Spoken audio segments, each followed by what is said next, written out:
well on You Shabbat. can, you can, yeah. But now, I just want to make sure, does one have to cover it, or is one allowed to touch it? Can you touch it with your hand, or do you have to cover it, put it in a sack, or put it properly It's on? better to put it in a sack or whatever, but you can just start it. Especially nowadays, because nowadays we don't keep any laws of purity or impurity of Yeah, two minds. Therefore, but again, I would go to the mikveh. I'm not sure this is what's like the halacha. Very possibly something that has to be checked. But after I touch idols, the feeling is that in a way it makes you a little impure, and you want to go to the mikveh. You want to go at least wash your hands. Yeah, this is exactly what they're telling us here. Still, it is more important to keep them out of your house than keeping yourself pure, because you can become pure again, and even more important than keeping Shabbat. Therefore, you can take them out of the house on Shabbat, even though you can't take anything else. And again, it's a big question. How did they get in the first place? He probably was able to do it before Shabbat. Take them out, I assume. The other thing, Rabbi, I wanted to ask, you mentioned that the other day, you said actually we all impure at the moment. Yeah. Because is that a reason that we're not allowed to go on the Temple Mount? That's the reason that we are not. That's the main reason of not going to the Temple Mount is in a way combined from two things. One, and the main thing is that we do not have 100% recognition of where the Holy of Holies is. And nobody is allowed to get into the Holy of Holies except for the Kohen. Yeah, on the high priest Kohen Gadol on Yom Kippur. Therefore, the only places we do get in as religious people is places that we recognize 100% that they weren't the Holy of Holies. So basically, all the addition that Herod added to the Temple Mount, because when he rebuilt the temple, he actually built the Temple Mount. Yeah, I know. Right? Yeah. And built everything on top of it. Yeah. He added to the Temple Mount. Basically, under the Temple Mount, what we call the Temple Mount, which is a huge building. It's a huge building. It's huge. It starts from right.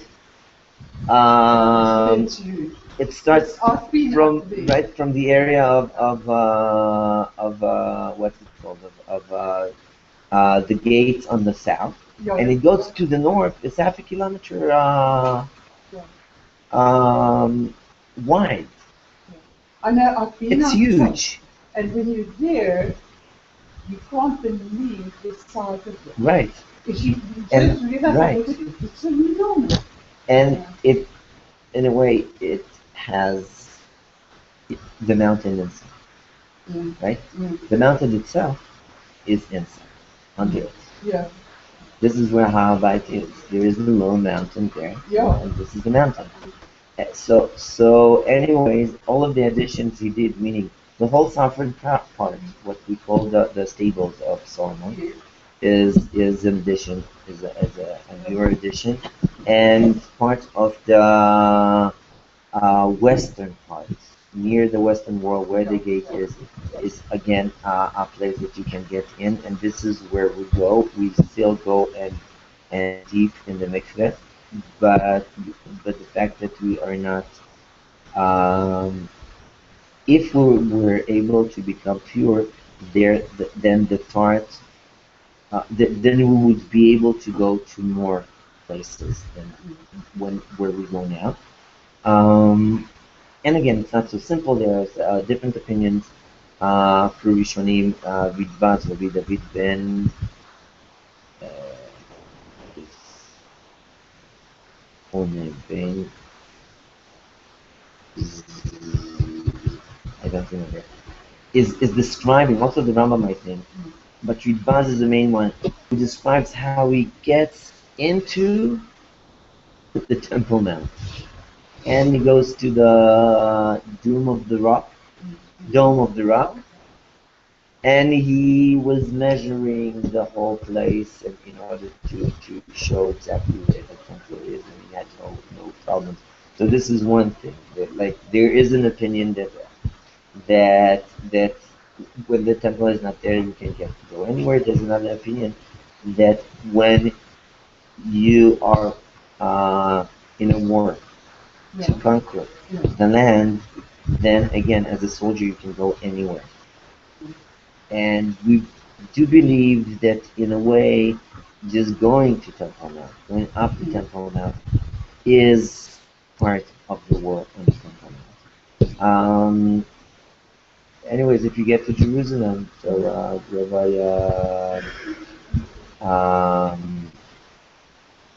what's his name?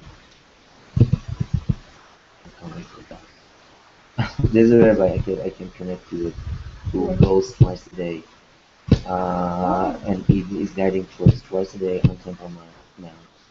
And there is an organization called Aliba, the Colonel, which is working on getting the worldwide awareness of going to the Temple Mount, and they work not only with religious people, but with a lot of students and non-religious people who go ascend to the Temple Mount with them daily. Today they didn't manage to get up because it was closed for Jews, I think because of the Ramadan. But yesterday, and also because there are like severe clashes in Jerusalem today.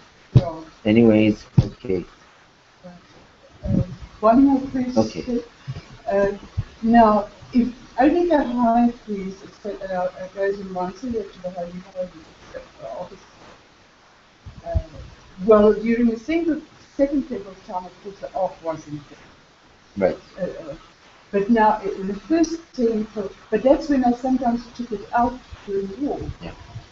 Because I was just worried, the people never saw it, but especially also the menorah. Because they weren't allowed in the holy where the menorah was. So they never saw the menorah either. No, but they did see the light coming out, because they say that the Holy of Holies has very, very narrow windows, right? Exactly.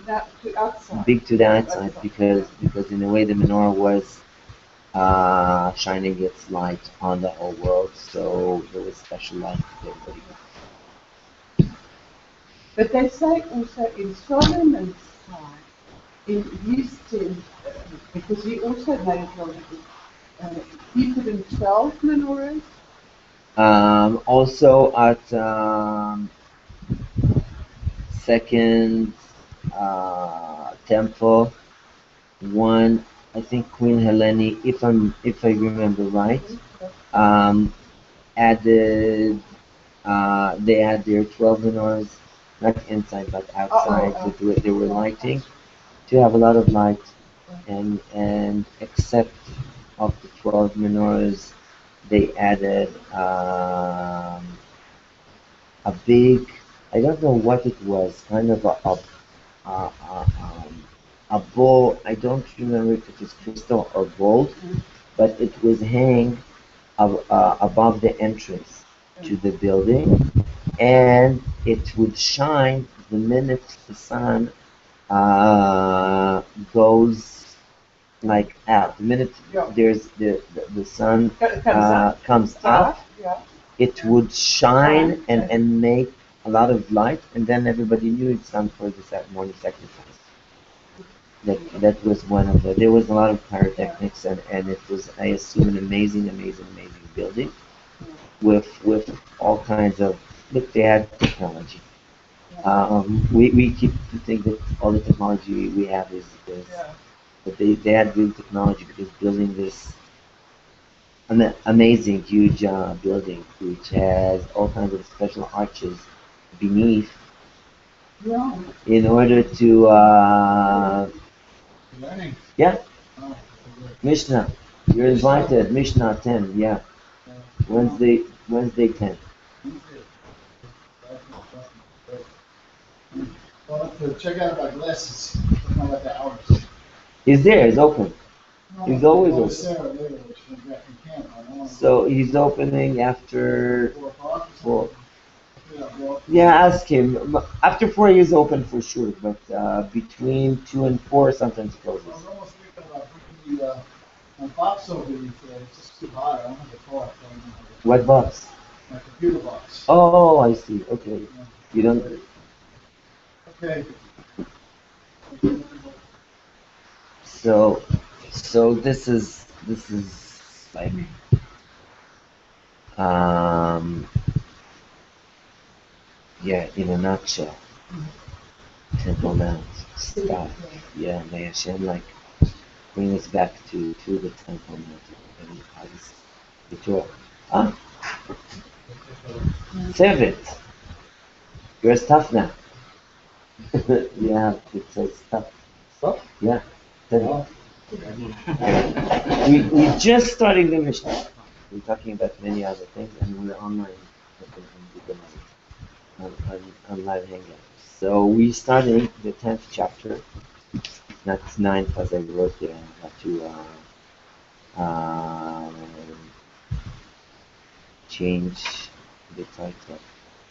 Anyways, okay. For a long time, we were only dealing with Hotza, taking things from one domain to the other domain. And what we actually learned in the last 3 chapters in the Mishnah is the sizes of each object, each item there is that you're not allowed to take out. Why do we need a size? Because if you have a few grains of sand in your pocket, then it's nothing. It's a few grains of sand. But if it's enough in order to do something with it, I don't know if a painter, we said, or not a painter, but somebody who fixes a hole, if you have enough sand to add to the lime in order to fix the hole in the wall, then this is the minimum size that you are not allowed to take. Right? Anything less than that is not, well, to fix a hole, how much do you need? Nothing. A few grams of sand is already. But the Mishnah now, in the 10th, first Mishnah in the 10th chapter, it's here, it's actually telling us in Yom that we already learned that if you have a special interest in the object that nobody else would have, and for that you would keep it away. If you would find it, whatever object you find it in the street, everybody's passing by, nobody cares about it, but you would put it aside, hide it for after Shabbat, or put it in your pocket, and it means something for you, then even if it's less than all the measures we said before, you still cannot walk with it on Shabbat, like move it from one domain to the other. You want to read it? Yes. כמצניע לזרה ולדוגמה בלפויה וחציתו בשבת. חייב בכל שחוט, בכל אדם אין חייב עליו אלא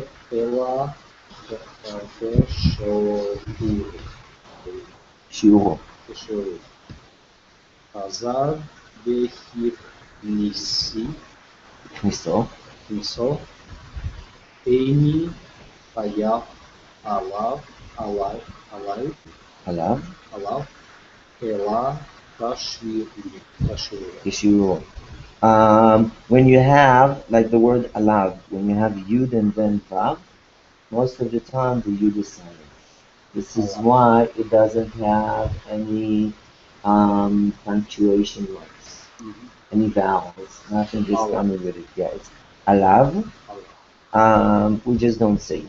It comes from the roots. No, it doesn't. It's the addition of possession. Al is on. Alav is on that. On him, on it. Hamatzniya lezera. Whoever is matzniya is hiding something lezera in order to plant it. Right? You go in the street, you find a seed, right? A little whatever, corn, popcorn, a little corn seed, right? And you say, okay, this is good. I'm going to plant it, and you hide it away, even though it's not. It could be less than the minimum, but the fact you hid it already means that it's important for you. Therefore, you can't really move it away. So, amotnia lezera, uledugma. The dugma is as an example. You put it aside because you want to show. You spoke to somebody about some kind of an artifact, and then you go in the street and you find a mosaic stone, one little mosaic stone. One little mosaic stone is nothing, right? You can't do anything with it. We said that the minimum size of stones are that they're big enough to throw in birds if they're coming to pick your vegetables or whatever, or on cows if they're eating in your field. You need something bigger than a little mosaic stone. It wouldn't get there. It's too light, right? But if you need it to to show it as an example to somebody, then again you can't use it. Velirfu'ah, the third one is lirfu'ah, and I assume that anything else is also would be a problem. What is lirfu'ah? For healing. In order to use it as medicine, you really don't need much. The fact that you are putting it aside to keep it, because means that it means for you more. You hid it away, and then you came on Shabbat and took it out from the private domain to the public domain, or public domain to private domain. Chayav b'kol shehu. You did wrong. It was prohibited. Therefore, when it says chayav, we say you have to bring a sacrifice if you did it by mistake. B'kol shehu, on any size. Kol shehu is any size. It doesn't really mean important how much. It could be 1 grain of sand, if you had a special meaning for that. And it's not just the sand that you had in your pockets after you went to the beach and it didn't go away in the laundry, and then you went on Shabbos with those pants and it was there, and it was there. What can you do, right? But if you put it aside and you need, you have any use for 1 grain, then even 1 grain is you are obligated. Chayav is obligated.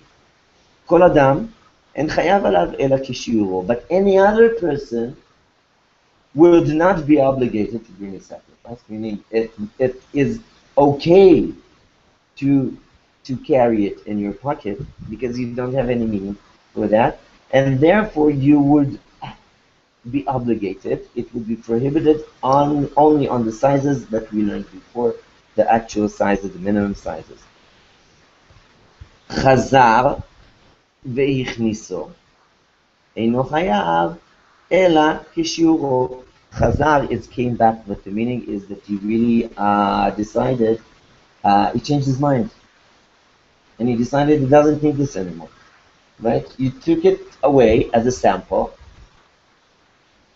and then you remembered you have a better one in the house. I don't really need the sample. There's a better one. and you threw it away from your pocket, or you threw it away and you threw it away from the private domain to the public domain, right? אינו חייב אלא כשיעור. That is not obligated unless it is big enough to the measures that we learned before. What does this mean? It means, I think, the main aspect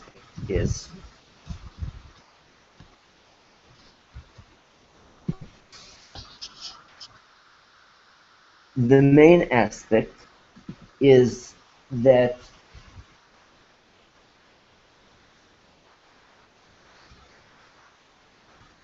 the way we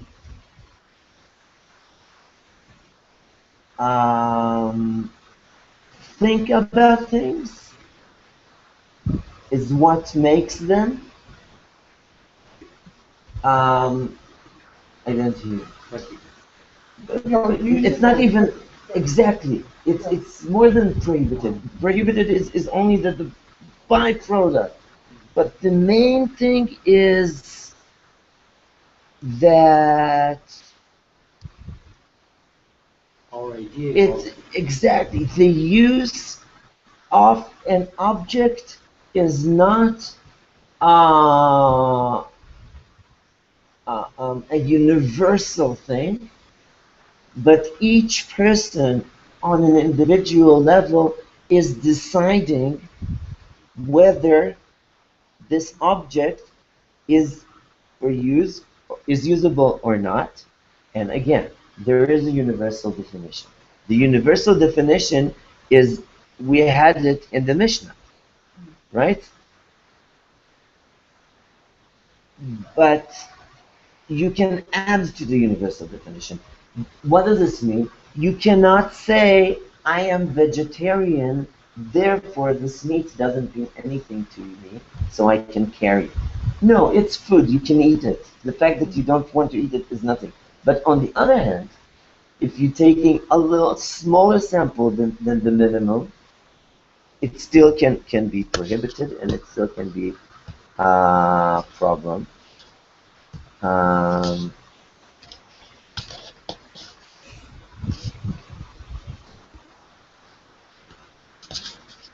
Somebody asked me a question. I have no idea how to answer that. Where are you from? So we'll just say it. We're from Tzfat, Israel. And we are in the house of love and care in Tzfat, Israel. Yeah. Okay, Mishnah Bet. Do you want to read it? Second Mishnah. Okay, we go now to, I don't know if totally different aspect. We're still talking about moving things from one place to the other place, but we're going to learn a new, I think, definition in the whole idea of Shabbat. What if you are doing, and this is not only about getting out from one place to the other, but also about everything else that you do on Shabbat. And we'll give an example. So the main idea is, what if you did any action that you don't really need its byproduct? And we'll see. So you want to read it, Mimian? Hamoti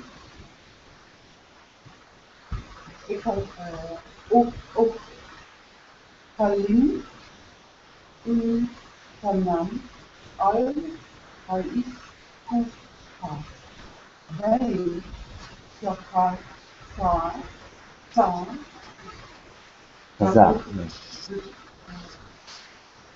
Sa Völzi An Vein Sian Affair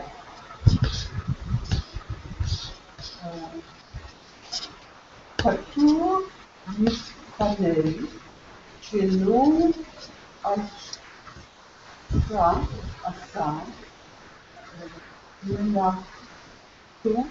Mulatu Devan Ravat Achat Kupa Sheli Melevo Hey Yot Ezot Uni Kana Al Ha'ispa Hasi Rona Af Al Hey Kero Afei Rot Afei Rot Nidva Kut Kut Nidva Kut Hat U Katu Al Shetia It Sol Of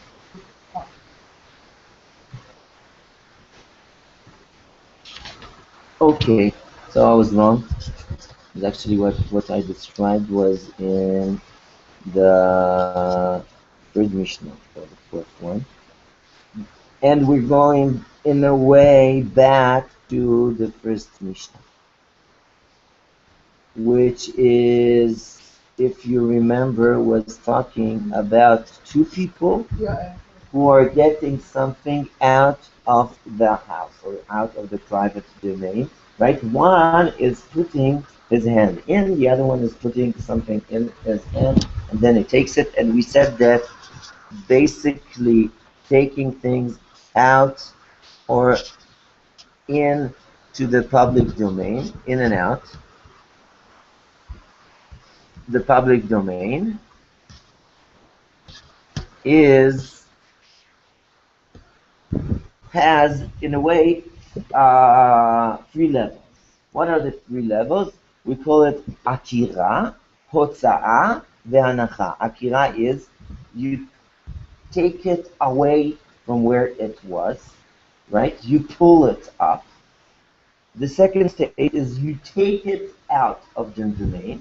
And the third stage is you put it back down, hanacha, le'aniyah. Only that when you are doing the three things, then you are obligated, meaning that this is prohibited. What if you didn't do the three things? How can it happen? We saw it in the first mishnah, right? You only stand inside, and then somebody comes and asks for food if he doesn't have anything, right? We call him the poor man. He comes in, he asks for food, he takes his hand, he puts his hand into the house, right? You put the you hold an apple in your hand. He comes and he takes it out of your hand, takes it out, right? And then he eats it or he moves or he just put it in the sun. Who did the three things? He did it, right? Because he pulled it out of your hand, you moved it, and then you put it. But what if you give it to him? And he's still in the way, his hand is inside, and then he pulled it out, right? So in a way, he didn't pull it, right? He didn't take it. You put it in his hand, and therefore he did only half of the stuff. This Mishnah is adding to us a third thing, or in a way, a second scenario.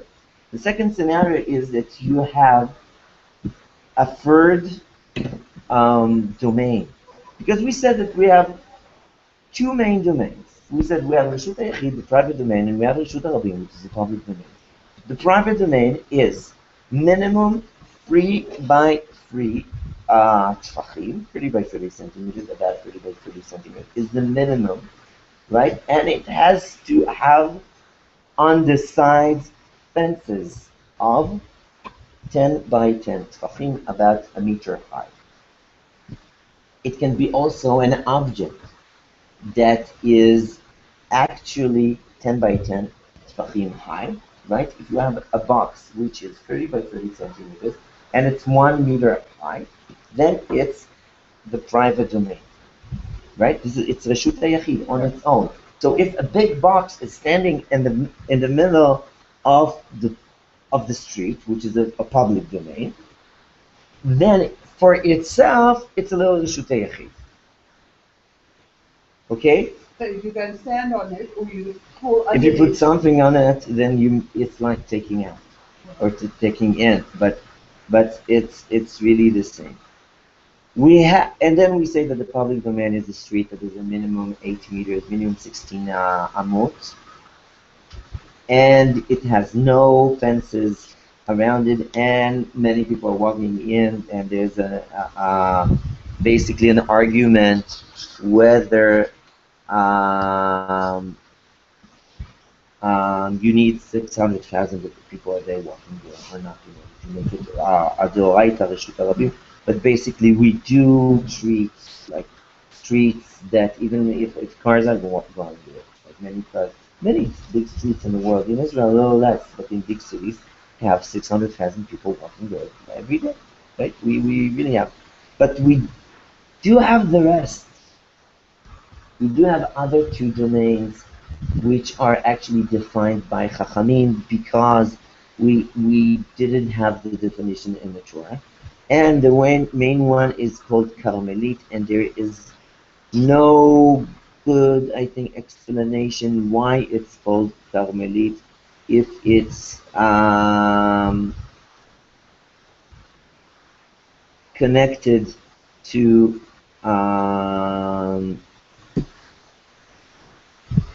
the word Carmel, which is the Mount Carmel, or it comes from a different Carmel. But anyways, let's think about, for instance, the seashore. Seashore is, on one hand, a public place, so it's a public domain, but it doesn't have so many people walking there. Not everywhere, but let's say not in around Tel Aviv, but just somewhere, or the desert, right? People don't walk there, but it does have the sizes. So, but it's not a public domain. So it's something else, right? And this is Carmelit. What?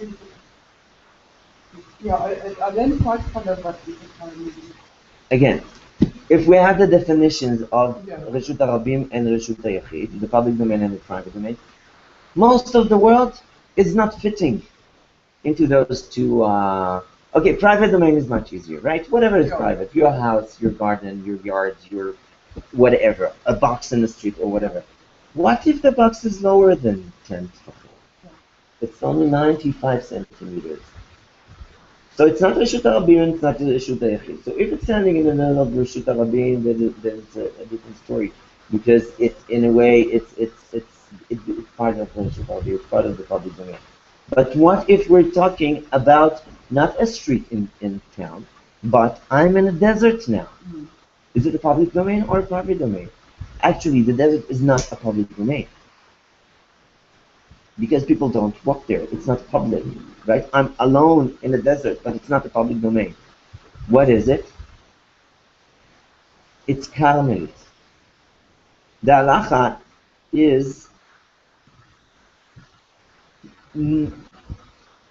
again, for the Torah it's nothing. Basically, by the Torah, you can move there anything. But Chachamim added to it, because doesn't really make sense that you can say that exactly that you because everybody would do anything now to make. I don't think it's about even making or whatever it into all the public domains into Carmelit. You can make all the public domains into Carmelit, and that's all. But and then you can carry wherever you want. Just make sure people don't walk there and it becomes Carmelit or whatever. But there's a bigger, I think there's a bigger problem. The minute people can carry their belongings in the Carmelit, most people would not be able to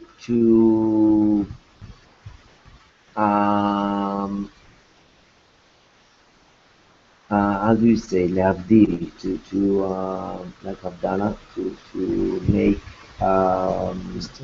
distinction, to distinct between the Carmelit and the public domain, right? Because they're exactly the same. What's the big difference, right, between this street and that street? Therefore, Chachamim said that in order for people not to forget that you're not allowed, or not to be able to distinct, then everywhere is forbidden. But again, it's not from the Torah, it's only from the Chachamim, from the oral Torah, and therefore you're not allowed to move in or out, and you're not allowed to uh, carry anything for over 4 amot, which is 2 meters, like in the street. Um,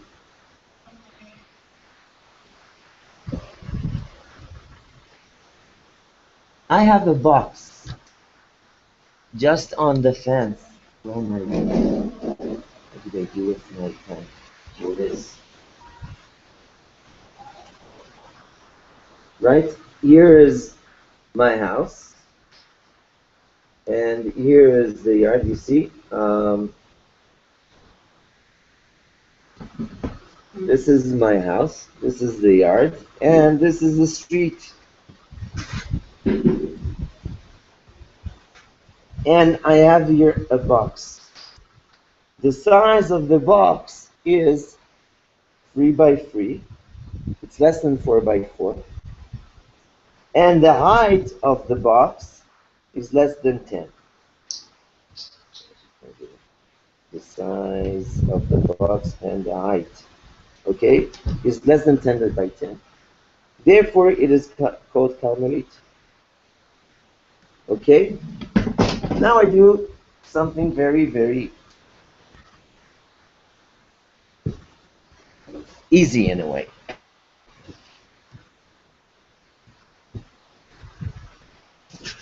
I am taking my, I don't know, I go out on Shabbat and I want to carry my siddur, right? Or just take it out from the private domain to the public domain.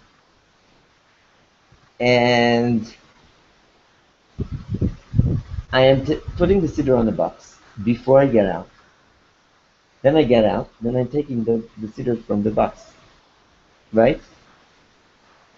So in a way, I didn't take it out. Here, they have a good picture, right? I'm putting the right. It's called iskupa, right? The threshold, but it's more like it's not a box. It's more like a step, right? He puts the bag there. He goes out, and then it takes it from there. And the Mishnah says, "Amotzi ochlim." You took food out. Untanan ala iskupa. You put it on the threshold. Ben shechazar veotzian, and then it's either you went out and took it out, ben sheotzian acher, or somebody else came. Patur, mipnei shelo asta melachto bevat achat. He is exempt because exempt from the sacrifice. Because he didn't do all of the action at once, right? Because we said you have to pull it up, go out, and put it down in order that it would be prohibited. When the Torah says, when the Mishnah says patur, we are always adding another 2 words. The Gemara is adding it, and it says patur aval asur. Is exempt, but it is forbidden. Okay? It's forbidden on Shabbat to do that, but you don't have to bring a sacrifice to Beit HaMikdash. Why? Because you didn't do the whole thing on at once, and moving objects from the private domain to Carmelit is forbidden only as a fence, right? Like Chachamim said it's forbidden. Whatever is forbidden by Chachamim, if I did it, especially if I did it by mistake, I'm not obligated to bring the sacrifices. Therefore, it's patur. You don't have to bring a sacrifice, but it's still forbidden. Second example, קופה שהיא מלאה פירות, הוא נתנה לה קופה החיצונה, אף על פי שרוב הפירות מבחוץ, פטור. You have a basket that is full of fruits and you took it out and you put it on the iskupa. Iskupa is the step. And this step, the last one that we're talking is higher than 3 tefachim, right? Therefore, this is not, this is iskupa. Just a second, let me see.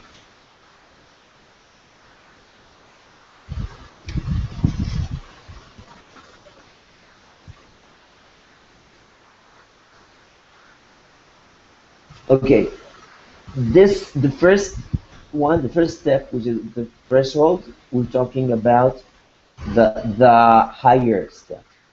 Therefore, this picture is not so good because it has, oh, it does say here 3 to 9 tefachim, right? The second one is really a low step, right? Which is less than 3 tefachim. If it's less than 3 tefachim, what is it? Is it Carmelite? What's the definition? We said that the definition of Carmelite is only if it's above 3 tefachim high, or it has a fence which is more than 3 tefachim. Why? Because if it's less than 3 tefachim, it's just considered as an object in the street. It doesn't take a definition of its own, right? But what did he do? That put, it says, afilu, אף על פי שרוב הפירות מבחוץ, פטור עד שיוציא את כל הקופה. As long as part of the fruits are still inside the house. You had put the basket, not all on the step, but half basket is on the step and half the basket is inside. Therefore, he didn't finish taking it out. It is still inside. It's still partly inside. Therefore, you didn't do anything. Patur, אבל אסור, for sure. Right? You're exempt. You don't have to bring that sacrifice, but it's forbidden to do.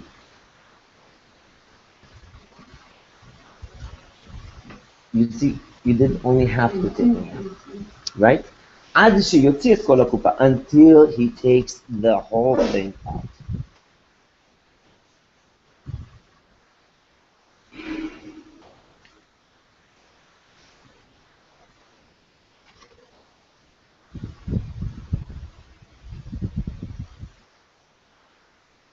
Again, it's not so simple for all there are different opinions in the Gemara. The main question is, did putting something in a basket makes everything in a basket into one entity? Or you can look at it as if, let's say, okay, I have a basket full of lemons. I can say it has 20 lemons, right? I put it on the threshold, and half the lemons are outside, half the lemons are inside. I can look at it as if the basket is a unifying entity, and all the lemons became into one entity, which is the lemons in a basket. Therefore, it's the lemons in the basket are half inside, half outside, and this is okay. It's not, it's forbidden, but it's not terrible that you did it, right? I can look at them as if the basket itself, there's an empty basket which is half inside, half outside, so I didn't do anything with the basket, but I took out 10 lemons and I left in 10 lemons. Then, for taking out 10 lemons to the public domain, I will have to bring a sacrifice because the basket is not unifying everything inside it. There are many opinions about it. Rambam says that even if you have mustard grains in a basket, right? Meaning you have many little objects, you didn't, as long as they're in a basket, they're considered as part of the basket, and the basket is unifying. And I assume this is the halacha, even though I would check it. Next, Mishnah Gimel. In Mishnah Gimel, we get into another interesting aspect, which tells us that what happens when you take something out in a different way. Okay? Not in the normal way. So, you want to read it? No, me too. המוציע בין Hamotzi. המוציא בין בימיני בין בשמאלו Ben miminno, ben bismolo. בשמאלו בתוך בתוך חיקי Chiko. או על כתפו Tifo. חייב שכן נישא בני חד. Goes on. יהיו אחר ידו ברגלו בפיו ומרפו באזנו ושערו ופונדתו ופיה למטה ואין פונדתו לחלוטו ושפת חלוטו במנהלו בסנדלו פטור שלא הוציא דרך חמוצי. Okay, that's an interesting Mishnah. And it says, Hamotzi ben bimino ben bismolo. If you took anything with your, either with your left hand or with your right hand, betoch chiko, under your armpit, or al ktifo, or, yeah, It says here, under in his bosom. in his bosom. Oh, maybe like this. Yeah, betoch, okay, yeah, Because I think you intend if you carry them along. like Yeah, this. Yeah. Or al ktifo, or on your shoulders, chayav. You have to, you have to bring a sacrifice. You did something that is against what the Torah says. Why? Sheken masa b'nei kehat. This is how the people of Kehat, which is, we have three main families in the tribe of Levi. Gershon, Kehat, Merari. And when the Torah tells us, Ki avodat akodesh alehem, bekatef yisau, the holy work is upon them, upon the Kehat family. Bekatef yisau, they're carrying on their shoulder, right? So from this, we said that how do we learn all the actions that are forbidden on Shabbat? From the things that they did in order to build the Mishkan. And while building the Mishkan, the tabernacle, the Kehatim were carrying everything. So the way you carry everything, the way normal people carry stuff is forbidden on Shabbat. Again, we're talking about taking things from the private domain to the public domain, or public domain to the private domain. We're not talking about carrying things in a home, in a house. Okay? Ki le'achar yado. You take things on the back of your hand. Right? You take it like this. Nobody carries anything like this. Right? Except for maybe children. And this is still normal. Bifiv, you take it with your mouth, in your mouth. Not so simple about the mouth, because food you do carry in your mouth. Therefore, it's not talking about food. It's not talking about other things that sometimes you would take in your mouth. Uve marpeko, you put it on your elbow, like that, right? Or like that. Be'ozno, you put it in your ear, right? Is that like first night in army, basic training? Um, somebody like the commander said that at the end of the like night when they read the who's guarding when and they check that all the guns are oiled and whatever. Yeah. So the commander said, and now the last thing we do before we go to sleep is to tell a joke. And that's not anybody has a joke. So actually, the guy who told the joke was killed with his family, the whole family, 2 years ago.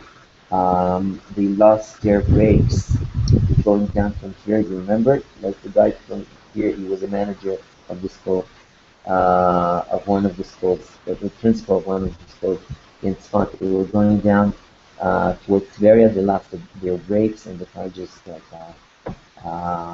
fell into the wadi, to the valley, and the whole family was killed, except for one girl who wasn't seatbelted. Stayed alive. He and all 7 children were killed, like his wife and 6 children were killed. The whole family. They came back from Achnasat Sefer Torah that his father wrote on the name of the grandfather, or the grandfather wrote it. I don't remember. And only one girl is alive. She was inspired by the. So he came Rakia yes. Aligning himself would be also in his name and in his family's name, and also the boys that were killed, and Igor, which was a dear friend, and all the friends who passed away this year. Anyway, so he said that the guy gets into a bus and he has a banana in his ear. So a boy who sits there, he says, "Sir, you have a banana in your ear." He says, "I'm sorry, I can't hear anything. I have a banana in my ear."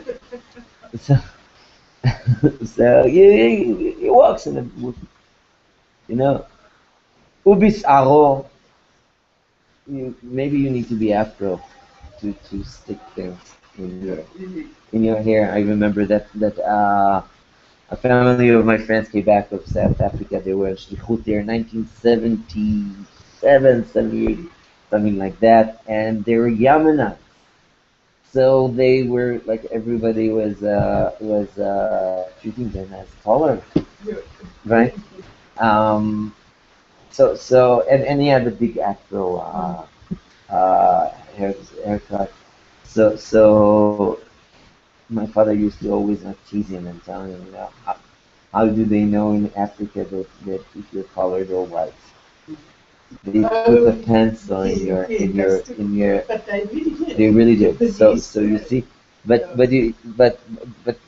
anywhere else people don't go anything except for, again, hairpin would be a problem, and we're learning about hairpins. Most hairpins for women are part of their clothing. Therefore, it's okay. Clothing or jewelry is okay. Hairpin that falls is a different story. But still, as long as you take, I don't know, something else on Shabbat, from the private domain to the public domain, in your hair. Or the pundato is the money belt you have, right? Which would be, well, it's like a thick belt. Here you can see, right, the picture, a thick belt. Most of the time people don't stick anything there except for their money. But what if you go, like, it shows like the cooking pan in your belt, right? It's strange. People don't do it. Well, in the olden days, you carried a wooden spoon with you. What? In the olden days, So it continues. Bepundato upia lemata, right? It's in an awkward way. For instance, you have a bottle without a cork that goes down, right? So everything is spilling out of it. Like, this is a different way. This is not the normal way. Then pundato lechaluko, between his belt and his robe, ubisfat chaluko, on the bottom of the robe where people don't tend to put things. And we're not talking about the dress, because the bottom of the dress, people do put things. The robe is more like a big sweater, a long, shirt, right? It's open, so you can't really, at the bottom, you can't really, but if you have a dress that is closed, then you can just, right? But girls are doing it when they're picking fruits, right? They just put it in their skirt, right? So this is normal. But when you have, right, you have kind of a shirt, a long shirt on top of it, like this one, then you don't really put anything there. It's like difficult to put stuff there. Beminalo, in your shoes, besandalo, or in your sandals, patu, you are exempt. שלא הוציא כדרך המוציאים. You didn't take it out in the way that most people take out things in the world. This is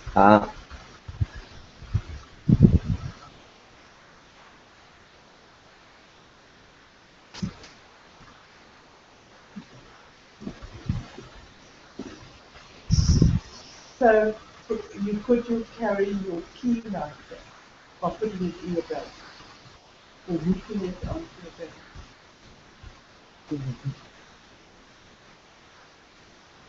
there was a guy who wrote an article after the big snow. He said, my circuit breakers, a rabbi actually, my circuit breakers went off like during the storm. It was Shabbat, it was freezing.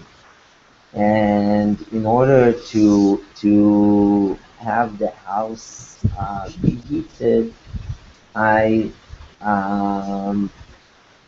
took it up on a different way. Okay, b'shinui. How did you do it? With my elbow, right?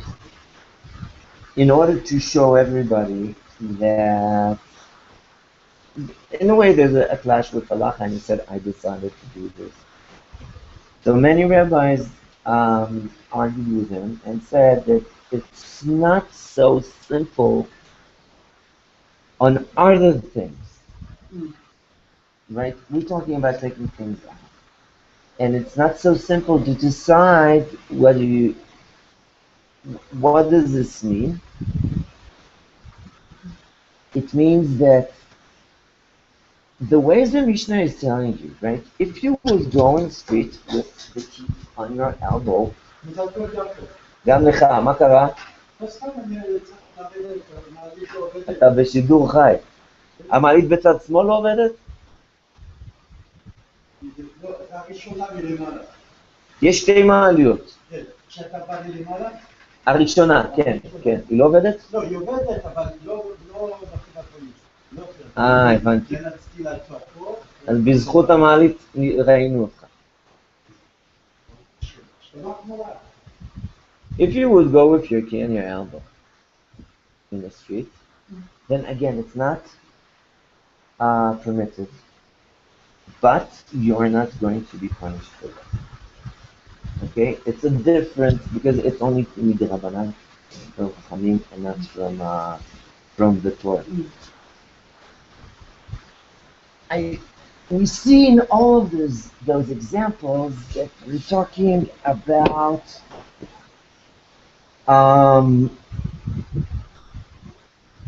ways that most people would be considered very strange if they do them, right? If you know what, if you'll go with the key in your ear, then I would say that you're exempt, right? Or in your nose. And still, would you?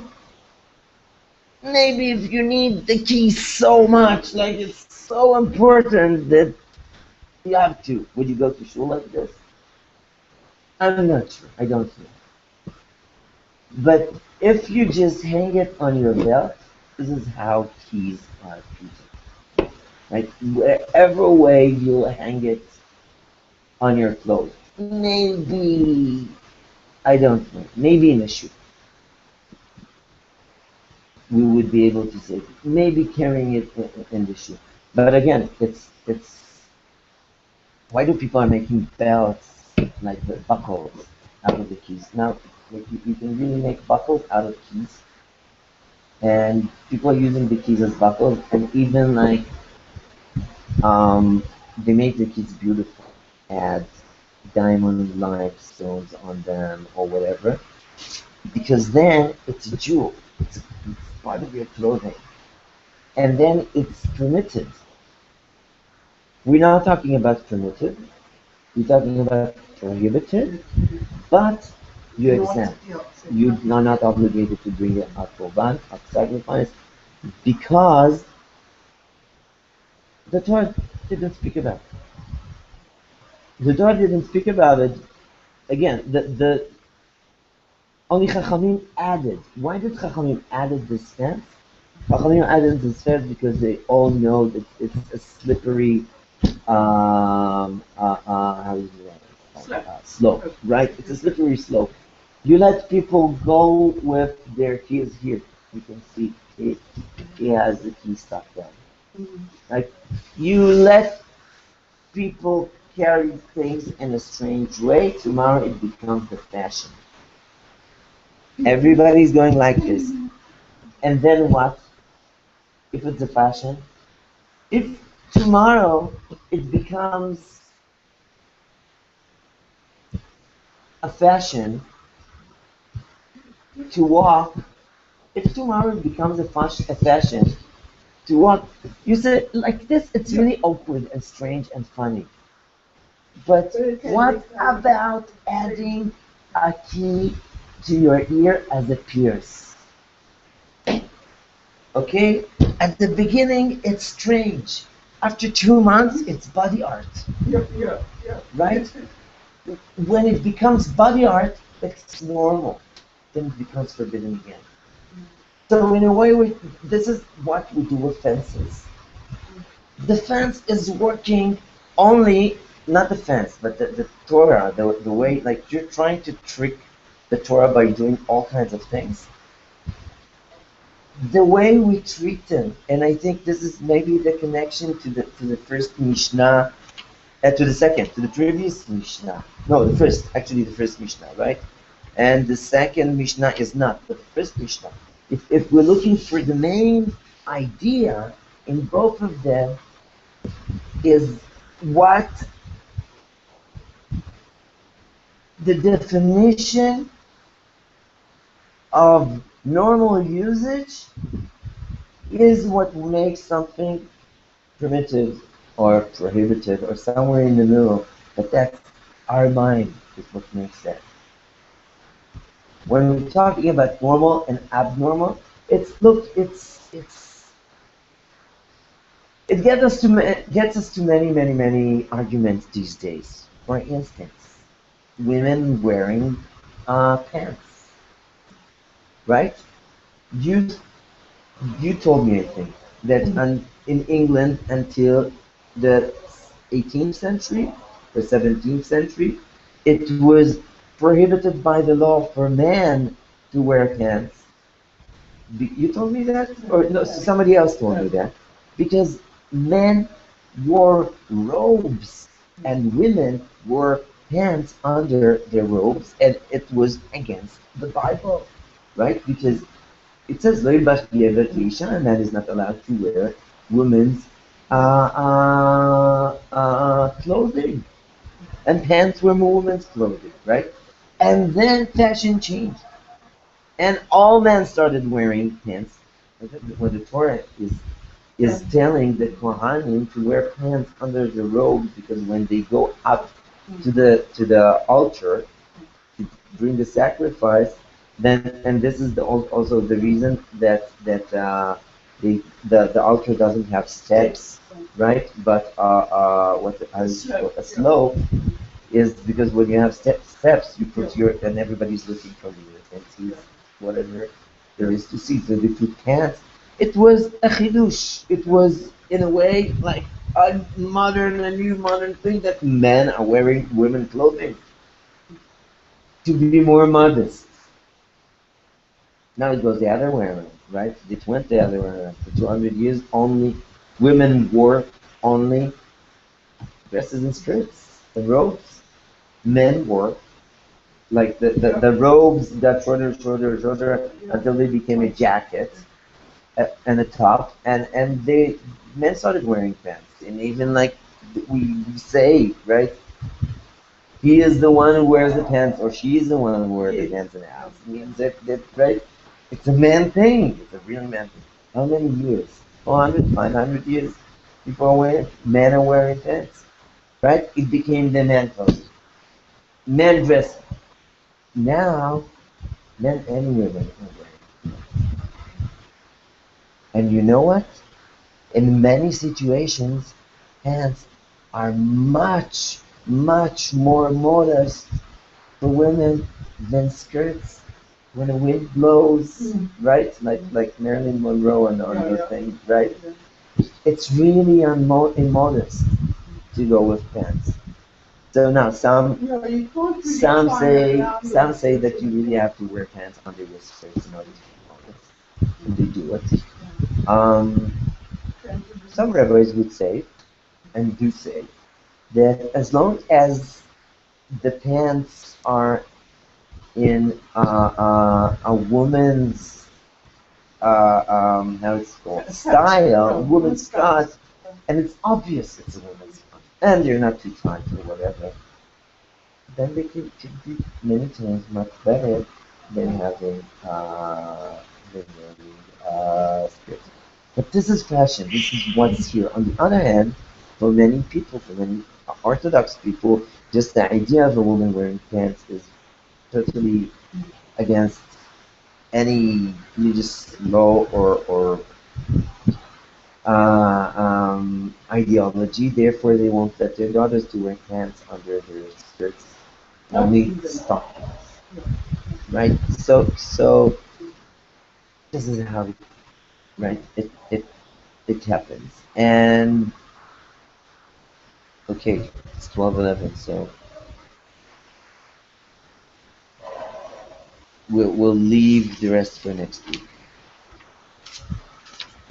Next Wednesday at 12, yeah, the phone is already ringing.